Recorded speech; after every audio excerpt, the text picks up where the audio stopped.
we go. Taking a different approach today. I'm not at the SAP watching the Leafs in the morning skate. I'm here at the practice facility called Sharks Ice, I believe, watching the opponent tonight. I'm doing some advanced scouting. But here I have Dan Rusanowsky, who's the announcer for the Sharks. Dan, how long you been the announcer for the Sharks? I've been with the San Jose Sharks every year of their existence. So I came out here in 1991 to be with the team. I was broadcasting in the American Hockey League in an old-time hockey city, New Haven, Connecticut, and with the Nighthawks for 5 years. And I really was happy to do it. So now let me ask you this. You've got an old Shark come back to visit tonight. How's the reaction going to be for Mr. Marleau? Patrick Marleau was always loved and appreciated here. After all, he scored over 500 goals here, and he played almost 1,500 games for the Sharks, and would have had there not been a couple of lockouts to slow the number of games played.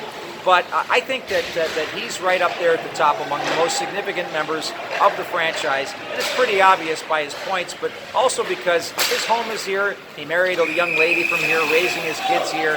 And he's a Shark for life regardless of who he's playing for these days. Now, there's another guy playing tonight that wearing number 91 for the Maple Leafs that you guys made a strong pitch for. How are they going to respond to Mr. JT tonight? Well, I think that's the interesting thing because we have a tradition here, and it goes way, way back to Teemu Selanne, actually, who stayed with the team 1 year and then decided to leave as a free agent. And another one, Ed Belfour, came to the team. They wanted him to stay. They offered him more money than Dallas offered him, but he went to Dallas. And so the fans were really upset about those two deals, and so they started to boo the guys every time they came back.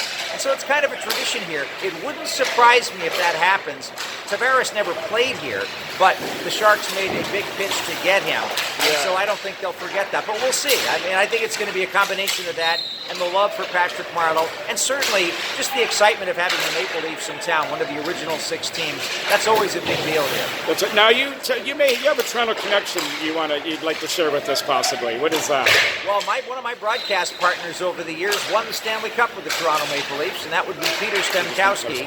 He was my broadcast partner for 4 years, and we still tell Stemmer stories here to this day, and in fact bump into him when we go to New York. He's still doing some part-time work for the New York Rangers radio team and lives out there with his family, but one of the greater people I've met in the game, and somebody that I think every Leafs fan should talk to because he's a direct connection to all of those great years. And of course, he was one of the young players on that team that won the Stanley Cup in 1967, and his line mates were Bob Pulford and Jim Pappin.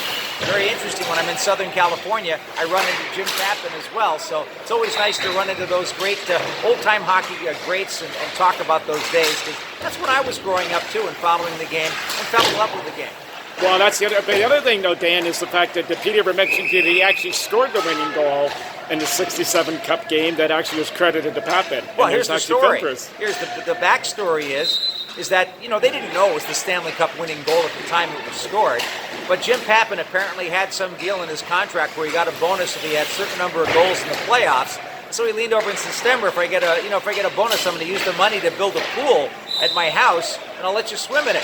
So Stemmer said, okay, well, that's all right. It turned out to be the Stanley Cup winning goal, but watch the replay. It goes off of Stemmer as on its way off his skate. We've got that. Our friend Paul Pascal dug that little piece of it. No doubt.